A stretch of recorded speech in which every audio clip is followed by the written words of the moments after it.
Hey guys, welcome back, and if you are new, welcome, and it is so good to have you, and I hope you'll stick around to watch more of my videos by hitting that little subscribe button down below. So today I just wanted to bring you a Dollar General 3 off 15 couponing scenario for you guys, and it is all Nivea lip balm. This is an excellent deal, so here you guys go.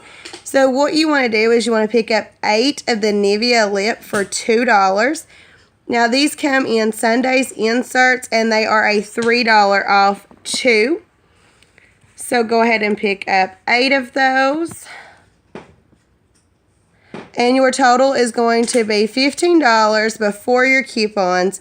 Use your $3 off 15 survey coupon. And if you're not sure how to do that, I do have a video on it. I will leave it in the iCards above. And then you want to hand over your paper coupons and your total.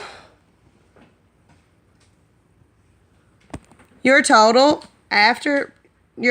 before tax is going to be $1 or just 12 cents a piece, and you definitely cannot beat it. Nivea lip balm is absolutely amazing, guys. So, thank you so much for watching. Give this video a big thumbs up if you've enjoyed, and don't forget to subscribe, guys. Bye.